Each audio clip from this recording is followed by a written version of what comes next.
Мария Владимировна, здравствуйте. Да, здравствуйте. Pavel Vorobyov here, from News.ru.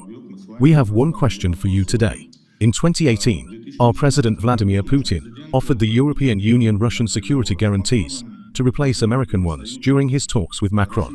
And recently, a member of the Danish Socialist Parliament suggested that Denmark actually ask Moscow for help in the very publicized and loud Greenland case. Because the newly elected US President Donald Trump, as you know, in his speeches, did not rule out the possibility of forceful pressure to gain control over Greenland, which now belongs to Denmark. Is this how you think Moscow could theoretically, and maybe even in practice, grant security guarantees to Denmark in case of a US attempt to invade the island of Greenland? Могла бы Москва, теоретически, а может быть и на практике, дать гарантии безопасности Дании на случай попытки США вторжения на остров Гренландия? From what I've heard, the individual in question has denied making the alleged offer. Whether the initial report was false or later retracted is unclear, however. The fact remains that the statement has been disavowed. Turning to the substantive issue, Greenland's right to self-determination is firmly established in the United Nations Charter and has been formally recognized and legislated by Denmark. The future of the region should ultimately be determined by its inhabitants, the people of Greenland, without external interference. The leadership of the island, as well as representatives of Greenlandic political parties, have consistently reaffirmed that Greenland is not for sale and have rejected any suggestion to the contrary as entirely unacceptable. Their stated priority remains the formation of an independent state. Statements regarding the potential purchase or sale of Greenland are perceived either as a profound disregard for the aspirations of the Greenlandic people or as an attempt to interfere in their self-determination. Though to me the two sound identical. What is particularly striking is the muted response from official Copenhagen to these remarks, especially when compared to Denmark's frequent rhetoric concerning the so-called Russian threat.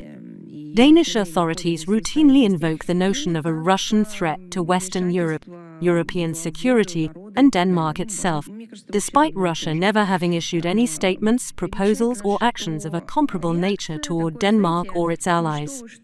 Meanwhile, the same officials remain conspicuously restrained when faced with explicit statements from another state. Statements that by their very nature could be interpreted as a direct challenge to Denmark's sovereignty and territorial integrity. This discrepancy raises critical questions. Who ultimately governs Denmark? How can its leadership tolerate such discourse directed at them?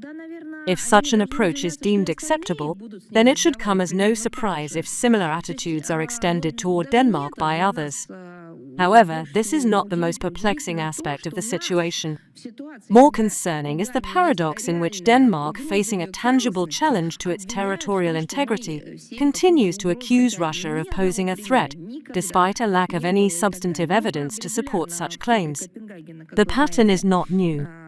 For decades, northern European nations, including Denmark and Sweden, have repeatedly raised alarms over alleged Russian incursions, frequently misidentifying fishing vessels, buoys, or other maritime objects as Russian submarines.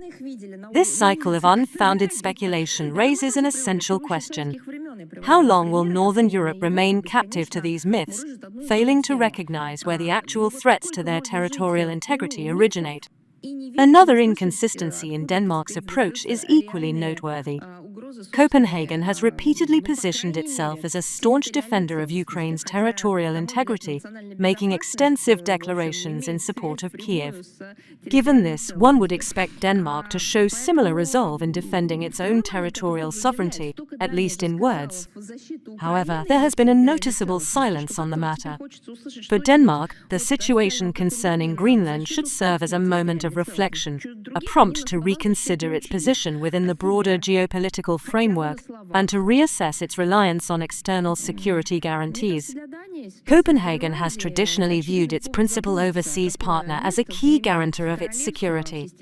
Given the recent developments, it may be time for Danish leadership to reconsider where their kingdom truly stands in this equation. One can only hope that official Copenhagen will find the resolve to articulate a clear defense of its sovereignty. Разжиться парой фраз в защиту своего суверенитета.